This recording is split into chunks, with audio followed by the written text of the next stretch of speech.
Hello, नमस्ते भारत, नमस्कार दोस्तों। कैसे हो आप सभी? आशा और उम्मीद करता हूं कि सभी स्वस्थ हैं, मस्त हैं और अपनी अपनी पढ़ाई के अंदर व्यस्त हैं। जिस प्रकार दोस्तों आज आपको भी पता है और हमको भी पता है कि अपना पूरा भारत देश कोरोना से लड़ रहा है, तो आप इसमें मदद कीजिए, घर पे रहिए, सुरक्षित रहिए। इसी के कारण हम ऑनलाइन प्लेटफॉर्म अपने ऑफिशियल यूट्यूब स्कॉलर्स जोन पर कंप्लीट मैथ का बैच लेकर आया हूं। आज मैं आपको नए सेशन में, नई सीरीज में जो आगाज की थी वही सीरीज मैं कंटिन्यू कर रहा हूं और आज वो एनालिसिस वो लास्ट होगा। कल से आपकी बादामगिरी वाली क्लास आनी शुरू हो जाएगी दोस्तों। तो आज मैं लेकर आया हूं, आपके सामने हाजिर हुआ हूं SSC CHSL 19 April first shift best analysis. मैं Anil, educator of maths on official YouTube channel scholars zone पे लेकर हाजिर हुआ हूं आपके सामने। तो प्लीज इस परिवार का हिस्सा बनिए। जिन्होंने अभी तक सब्सक्राइब नहीं किया है वो सब्सक्राइब करें, लाइक करें और शेयर करें और घर पे रहें, सुरक्षित रहें। देखो दोस्तों, जिस प्रकार आपको भी पता है कि एसएससी CHSL का एग्जाम पोस्टपोन हो गया है, CGL का पोस्टपोन हो गया है, GD का पोस्टपोन हो गया, यानी एग्जाम की तो दूर की बात है, चलो एग्जाम होते रहेंगे, लेकिन आज की कड़ी है बहुत बड़ी। जो जिस प्रकार एक आतंकवाद, एक बेरोजगारी, उससे भी कहीं ना कहीं बड़ी समस्या भारत आज सामने आ खड़ी है कोरोना से और लड़ रहा है कोरोना से। तो आपको भी पता है कि किस प्रकार ऑक्सीजन की कमी आ रही है और कितने सिलेंडर इधर से उधर हो रहे हैं और कहीं बेड नहीं मिल रहे, कहीं ऑक्सीजन सिलेंडर नहीं मिल रहे। तो दोस्तों इसी में अपना फायदा है, इसी में भलाई है कि अपने घर पे रहें, पढ़ते रहिए और अपने अपने जो भी कार्य है वो वर्क घर पे बैठ के कीजिए, तो ताकि बेहतर होगा आपसे। ठीक है, तो आज की मैं सीरीज, आज का मैं सेशन स्टार्ट करता हूं 19 अप्रैल की फर्स्ट शिफ्ट का एनालिसिस। देखो दोस्तों, पहला ही क्वेश्चन क्या कह रहा है, अलजेब्रा का क्वेश्चन है आपके सामने। x प्लस में y प्लस में z इक्वल टू 3। क्या कह रहा है भाई क्वेश्चन? x प्लस में y प्लस में z इक्वल टू 3। ठीक है, एक्स स्क्वायर प्लस में Y square, x square plus में वाई स्क्वायर प्लस में z स्क्वायर इक्वल टू 45। ठीक है, एक्स की क्यूब प्लस में वाई की क्यूब प्लस में जेड की क्यूब, एक्स की क्यूब प्लस में वाई की क्यूब प्लस में जेड की cube equal to 69। Find out X Y Z equal to क्या होगा। मेरे प्यारे मित्रों देखो, x प्लस में y प्लस में z इक्वल टू 3 दे रखा है, एक्स स्क्वायर प्लस में वाई स्क्वायर प्लस में जेड स्क्वायर इक्वल टू 45 दे रखा है, x की क्यूब प्लस में y की क्यूब प्लस में z की क्यूब आपको 69 दे रखा है। एक तो है बाय फॉर्मूला, आप फॉर्मूला एक्स स्क्वायर प्लस में वाई स्क्वायर प्लस में जेड की होल क्यूब का फॉर्मूला लगा के भी कर सकते हो, लेकिन फॉर्मूला बड़ा हो जाएगा, फिर वैल्यू निकालना, वैल्यू पुटअप करना काफी बड़ी दिक्कत हो सकती है। लेकिन आप ऐसे सोचिए कि हिट एंड ट्रायल लगाइए, अप्रोच लगाइए कि x plus y plus z equal to 3 है। अगर मैं देखो, और यहां पर 45 बन रहा है, यहां पर क्यूब अगर 69 बन रहा है, आप सोचो, एक थोड़ा सा माइंड लगाइए कि अगर मैं x का मान 5 मान लेता हूं, ठीक है, y का मान -4 मान लेता हूं और z का मान 2 मान लेता हूं, तो क्या सेटिस्फाई कर रहा है क्या? सबसे पहले देखो, 5 में से 4 गया, क्या बचा? 5 में से 4 गया, 1 और 2 क्या हुआ? 3। तो मेरी ये कंडीशन सेटिस्फाई कर गई है दोस्तों। ठीक है, अब नेक्स्ट टर्म पे देखिए, 5 का स्क्वायर किया, मेरे पास कितना बना भाई? 25 बना। 4 का स्क्वायर किया यानी -4 है, इसका स्क्वायर करूंगा तो क्या बना भाई? 16 बना। 2 का स्क्वायर करूंगा भाई, क्या बना? 16 और 4 क्या हुआ? 20। 20 और 25 क्या हुआ? 45। तो मेरे पास ये भी कंडीशन सेटिस्फाई कर गई है। समझ में आया ना दोस्तों? ये भी कंडीशन सेटिस्फाई कर गई है। अब देखो नंबर 3 पे आते हैं। x की क्यूब यानी 5 की क्यूब भी क्या होता है? 5 की क्यूब करोगे तो आप क्या हुआ? 5 की क्यूब करना है आपको 125। ठीक है भाई, यहां पर 4 की क्यूब करोगे, 4 चौके 16, 16 चौके 64 यानी माइनस के 64 आएगा भाई। ठीक है, इस बार माइनस का चिन्ह आएगा क्योंकि क्यूब है। यहां पर 2 की क्यूब करोगे तो क्या हुआ भाई? 8 हुआ। ठीक है, अब देखो 125 ये है, 8 ये, दोनों पॉजिटिव है। अगर मैं इसमें से ये घटा देता हूं, ये दोनों जोड़कर ये घटा देता हूं, तो मेरे पास 69 ही बचता है। तो ये मेरे पास कंडीशन सेटिस्फाई करा है। तो x का मान 5 आ गया, y का मान -4 आ गया, z का मान 2 आ गया। हिट एंड ट्रायल से अपने पास इसकी वैल्यू पुट करनी है, यानी क्या हुआ? 5 माइनस का 4 और 2, सॉरी माइनस का नहीं है, पॉजिटिव 2 है। तो 5 चौके 20, किसका? माइनस का 20 इंटू 2 करोगे माइनस का 40। मेरे पास आंसर आ गया इसका -40। राइट आंसर कितना है भाई? -40। ये आपका क्वेश्चन हो गया है। ठीक है, समझ में आया होगा। आगे चलते हैं भाई। ठीक है, नेक्स्ट क्वेश्चन की ओर। नेक्स्ट क्वेश्चन क्या कह रहा है, यदि sine x equal to 11/15, if sine x equal to 11/15, ठीक है, then seg x minus 10x क्या होगा। मेरे प्यारे मित्रों, मैं आपको ट्रिग्नोमेट्रिक अभी तक समझाई नहीं है, लेकिन मैंने आपको एनालिसिस कम से कम 7 या 8 एनालिसिस की क्लास डाल दी है मैंने। ठीक है, तो उसके अंदर 1-2 ट्रिग्नोमेट्री के क्वेश्चन आते हैं। तो मैंने आपको बताया था कि पंडित बद्री प्रसाद होता है, पंडित बद्री प्रसाद हर बोल। ठीक है, तो अब देखो P अपॉन में H है, ये P अपॉन में H, ये मेरे पास क्या होता है, साइन थीटा होता है। क्या होता है भाई, साइन थीटा। तो यहाँ पर मेरे पास क्या आ गया, P आ गया, यहाँ पर क्या आ गया, मेरे पास H आ गया। यानी P का मान क्या है, परपेंडिकुलर 11 है, H मेरे पास हाइपोटेनियस मेरे पास क्या है, 15 है। तो मेरे को बेस निकालना है, तो बेस निकालना है तो अंडररूट करूंगा 15 का स्क्वायर माइनस 11 का स्क्वायर। तो मेरे पास क्या हुआ, 225 माइनस 121 अंडररूट। 225 में से 121 जाएंगे तो क्या रहेगा, 104 अंडररूट। 104 को मैं क्या लिख सकता हूँ, 4 × 26, यानी 25 के 100 और 1 बचा, 4 × 4। ठीक है, अंडररूट। इसको फिर सोल्व किया, 4 बार आ गया तो 2 अंडररूट, मेरे पास 26 क्या आ गया, बेस आ गया। मेरे पास क्या आ गया भाई, बेस, 2 अंडररूट 26। अब देखो sec x माइनस 10x क्या होगा। sec x क्या होता है आपके पास है, sec x देखो, ये साइन, ये कोस, ये टेन, ये क्या होता है, कोस। ठीक है, कोस थीटा। और ये क्या होता है आपके पास है, टेन थीटा। ठीक है, तो टेन थीटा की अगर मैं 10x की बात करता हूं तो मेरे पास क्या हो गया, परपेंडिकुलर अपॉन में बेस, यानी P अपॉन में B होगा। और P मेरे पास कितना है भाई, 11, और बेस मेरे पास क्या है, 2, P मेरे पास है 11 है। ठीक है, 2 अंडररूट 26। sec x होता है, वो मेरे पास क्या होता है, हाइपोटेनियस अपॉन में बेस होता है, क्योंकि कोस का इनवर्स होता है, उल्टा होता है। तो इसका मेरे पास क्या आ जाएगा, हाइपोटेनियस 15, बेस मेरे पास क्या, 2 अंडररूट 26। ठीक है, अब मैं इसको सोल्व कर लूंगा। मेरे पास एलसीएम क्या आ गया, 2 अंडररूट 26, 15 में से 11 गए 4, ये तो चीज बचेगा ना, 4 बच गया। अब देखो अगर मैं इसको सोल्व करता हूं तो ये कैंसिल हो गया, मेरे पास आंसर क्या आ गया, 2 अपॉन में अंडररूट 26। मेरे पास इसका राइट आंसर आ गया, 2 अपॉन में अंडररूट 26। यही क्वेश्चन था आपका, सिर्फ साइन एक्स का मान दे रखा था, सेक एक्स माइनस 10x पूछा था। ये क्वेश्चन CHSL के अंदर हर एग्जाम के अंदर दबा के क्वेश्चन आता है। यह इस पर पंडित बद्री प्रसाद हर बोल पर क्वेश्चन पक्का है, चाहे वो CHSL की बात करो, चाहे वो CDS की बात करो, चाहे वो NTPC की बात करो, इनमें से क्वेश्चन आते ही आते हैं। ठीक है दोस्तों, क्योंकि NTPC अभी मेंस होना बाकी है, तो उनमें ट्रिग्नोमेट्री के इस प्रकार के क्वेश्चन आपको देखने को मिलेंगे। और NTPC में मैं एक और बात बता देता हूं, रिपीट ही क्वेश्चन होंगे, वो CHSL के ही होंगे, एक बात ध्यान रख लेना। ठीक है, रफ कर रहा हूं, आशा और उम्मीद करता हूं कि आपको समझ में आया होगा। तो प्लीज वीडियो को अंत देखिए, आपको बहुत आनंद और सुकून मिलेगा। और जिन्होंने अभी तक सब्सक्राइब नहीं किया है वो प्लीज सब्सक्राइब कर ले भाई। ठीक है, ताकि हमारा जोश और जुनून बना रहे, क्योंकि आपका प्यार और स्नेह ही हमारे लिए एक विटामिन का काम करता है। आपका प्यार और स्नेह हमारे लिए विटामिन का काम करता है दोस्तों। ठीक है, नेक्स्ट क्वेश्चन की तरफ ले चलता हूं भाई। एक ट्राइंगल दे रखा है, ये लो ट्राइंगल ABC। ठीक है, कोई D पॉइंट है इस पर, AB पर, ये D बना दिया। ये जो AD है ये आपको 2 सेंटीमीटर दे रखी है। ठीक है, और DB है वो आपको दे रखी है 5.2 भाई, 5.2 सेंटीमीटर। ठीक है, फिर इसने बोला कि AE, यहां पर कोई पॉइंट AE है भाई। ठीक है, ये AE, ये आपको फाइंड आउट करनी है। यदि आपको कंप्लीट AC है वो 9 सेंटीमीटर दे रखी है, AC है वो 9 सेंटीमीटर दे रखी है, और DE कोई एक समांतर रेखा है इसके। ठीक है, ठीक है भाई, हाँ यही दे रखा है। अब देखो मेरे प्यारे दोस्तों, एक थेल्स प्रमेय होती है, इसमें थेल्स प्रमेय का कंसेप्ट लगेगा।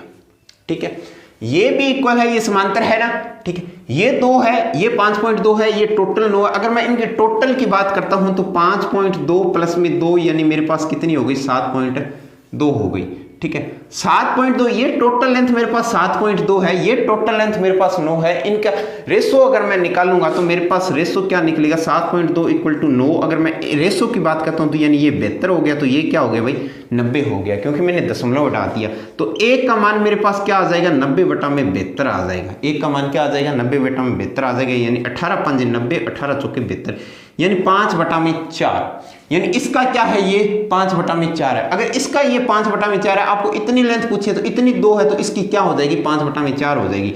यानी 2 × 5/4, 2 दूनी 4, यानी 5 का बटा में 2 किया, यानी 2.5 सेंटीमीटर। तो मेरे पास इसका आंसर कितना आ जाएगा मेरे प्यारे मित्रों, 2.5 सेंटीमीटर आ जाएगा। आंसर कितना आ जाएगा, 2.5 सेंटीमीटर आ जाएगा। बहुत ही शानदार क्वेश्चन है, अच्छे क्वेश्चन डाले हैं एग्जाम के अंदर।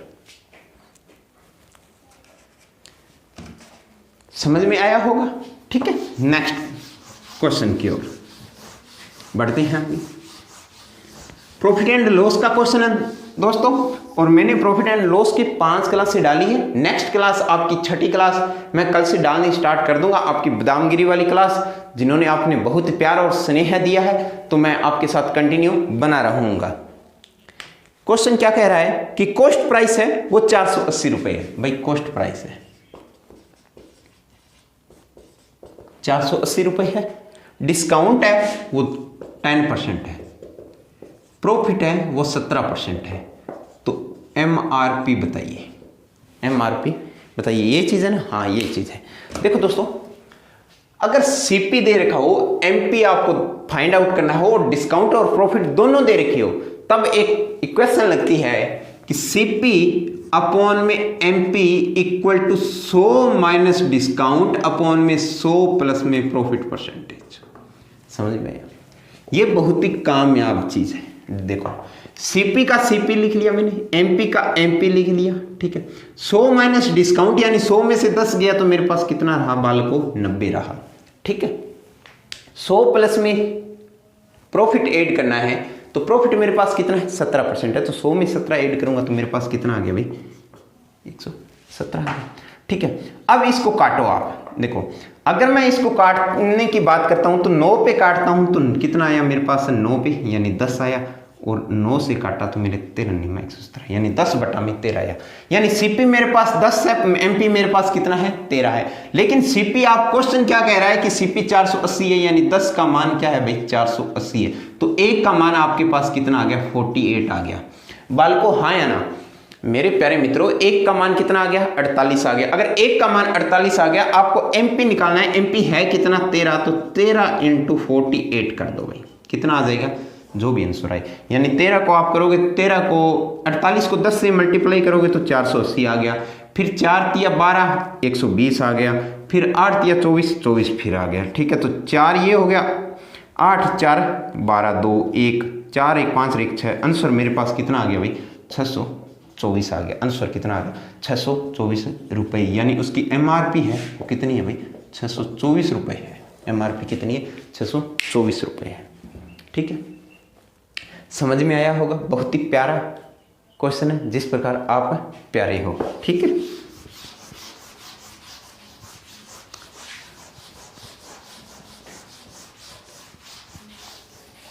नेक्स्ट क्वेश्चन क्या कह रहा है आपका, एक विक्रेता 30% वस्तु 15% लाभ पर बेचता है। भाई एक विक्रेता है, मैं आइटम लिख देता हूं यहां पे, ठीक है, यहां पे प्रॉफिट लिख देता हूं।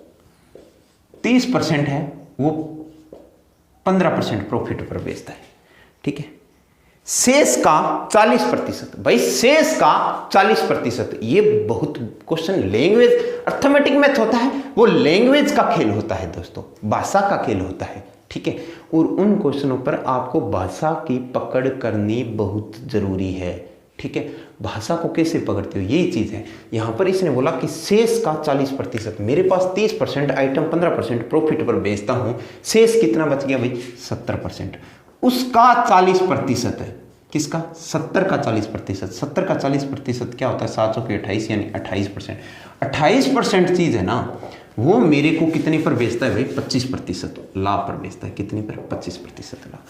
फिर इसने बोला कि शेष को कितने पर बेचता है? शेष तो 30 और 28 मेरे पास कितनी हो गई? 58 हो गई।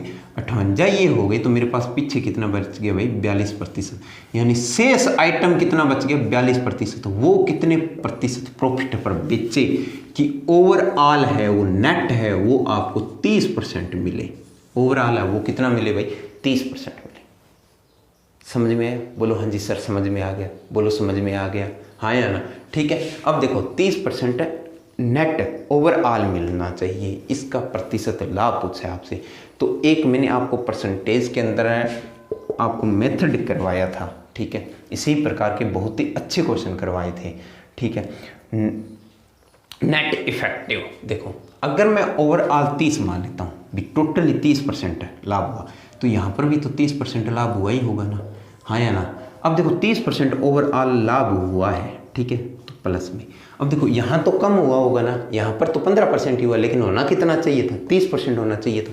तो 15% कम लाभ हुआ किस पर है? 30 पर है। तो 15 × 30 करोगे यानी कितना हो गया भाई? 450। अधिक होना चाहिए था 450 रुपये, तो 450 रुपये हो गए, ठीक है, प्लस में।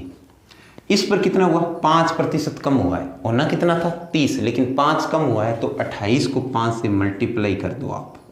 कितना हुआ भाई? 142 हो गया।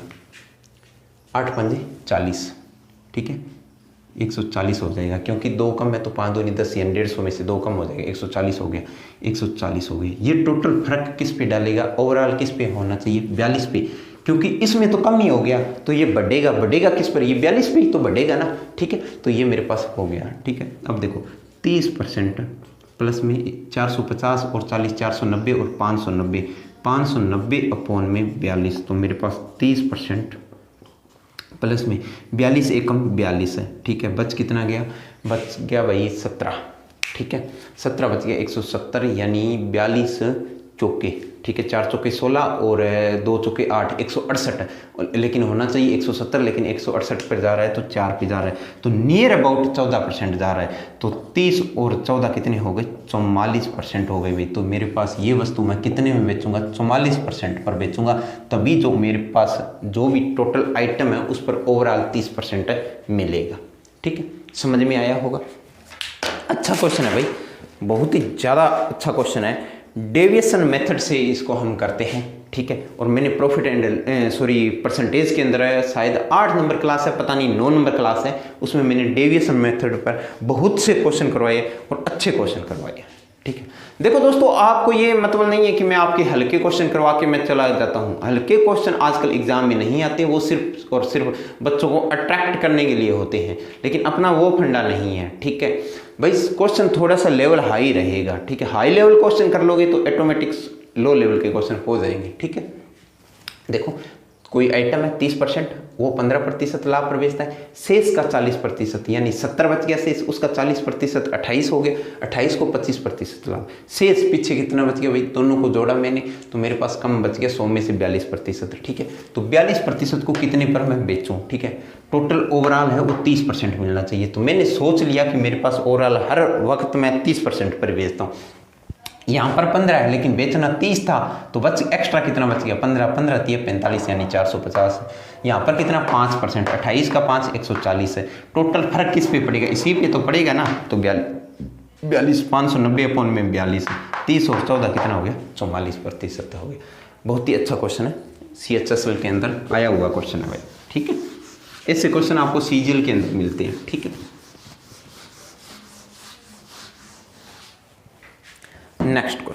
नेक्स्ट क्वेश्चन अलजेब्रा का क्वेश्चन है, जो हर एग्जाम के अंदर पूछा जाता है। पेट क्वेश्चन है, फेवरेट क्वेश्चन है भाई SSC का।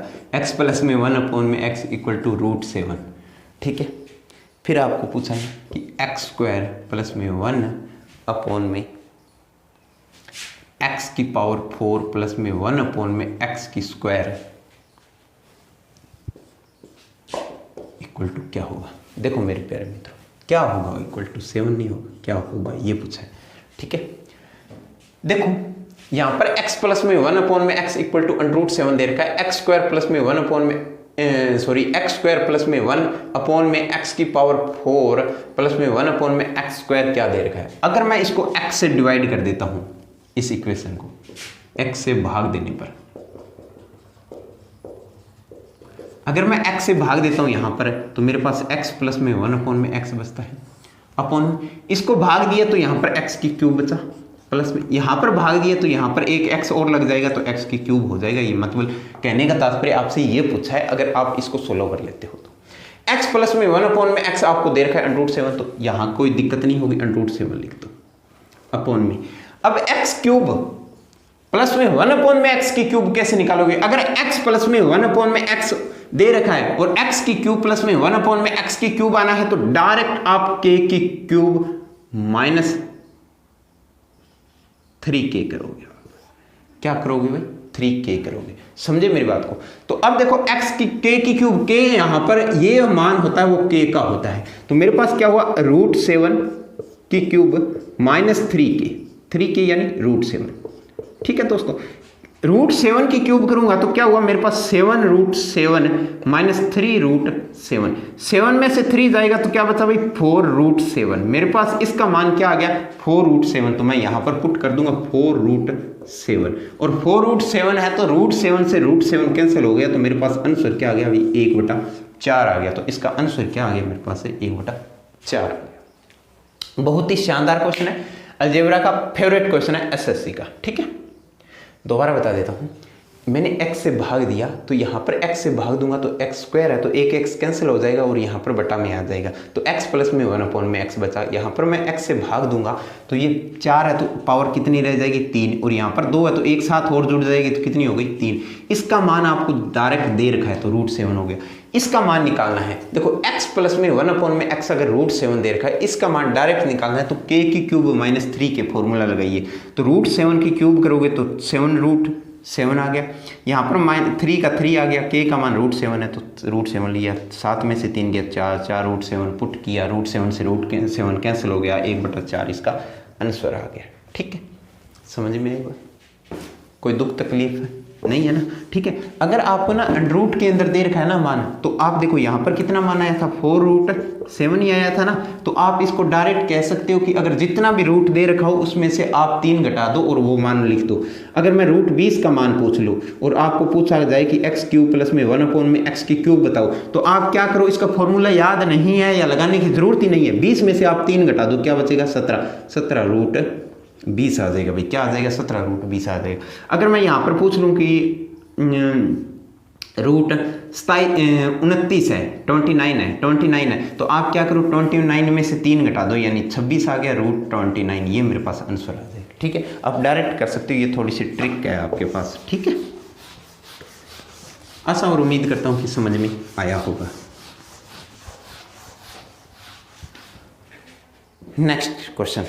नेक्स्ट क्वेश्चन क्या कह रहा है, टाइम एंड वर्क का क्वेश्चन है। ए किसी काम को x दिन में करता है, ए किसी काम को भाई x दिन में करता है, यानी ये पूछा है आपसे। ठीक है, बी उसी काम को 30 दिन में करता है, बी उसी काम को 30 दिन में करता है, सी उसी काम को 45 दिन में करता है, 45 दिन में करता है। ये डेज दे रखे हैं आपको। फिर इसने बोला कि बी और सी 6 दिन काम करते हैं, बी प्लस में सी किसी काम को 6 दिन करते हैं, शेष काम ए 12 दिन में करता है। ठीक है, तो अकेला ए कितने दिन में करेगा, ये क्वेश्चन है। ठीक है मेरे प्यारे मित्रों, मैं इनकी एलसीएम नहीं लेता हूं, जो एलसीएम आएगा वो ही आपका टोटल वर्क माना जाएगा। ठीक है, एलसीएम कितना आया भाई 90 मान लिया, 45 दूने 90, 30 दिए 90। ठीक है, अब देखो यानी मेरे को काम कितना करना है 90 काम करना है। कितना काम करना है मेरे प्यारे मित्रों 90 काम करना है। इसने बोला कि बी और सी 6 दिन काम करते हैं, बी प्लस में सी है वो काम कितना दिन करते हैं 6 दिन करते हैं। मेरे लाडलो एक दिन में काम कितना किया मित्रों बी और सी ने, एक दिन में 3 ये पौधे लगाता है, 2 ये पौधे लगाता है, टोटल मिलकर पौधे कितने लगाए उन्होंने 5, यानी ये एफिशिएंसी है। ठीक है, 5 पौधे लगाए। अगर 5 पौधे एक दिन में लगाए तो 6 दिन में कितने पौधे लगाएंगे भाई? 6 दिन में पौधे लगाएंगे, 6 × 5 यानी कितने पौधे लगाएंगे? 30। यानी 30 काम तो बी और सी ने कर दिया। फिर बी और सी तो छोड़कर चले गए, काम कौन करेगा? ए काम करेगा। ए काम करता है, कितने दिन करता है भाई? 12 दिन काम करता है। 90 काम था, 30 काम हो चुका है, तो पीछे कितना काम बच गया? क्या 90 - 30 काम बचा है? 60 काम, हाँ या ना? पीछे काम कितना बच गया? 60। यानी 60 पौधे लगाने पीछे बच गए। 60 पौधे पीछे लगाने बच गई और एक कितने दिन में लगाता है? 12 दिन में। तो एक दिन की एफिशिएंसी क्या आ जाएगी? ए की एफिशिएंसी आएगी 60/12 यानी 5 दिन। कितनी आएगी भाई? 5 दिन।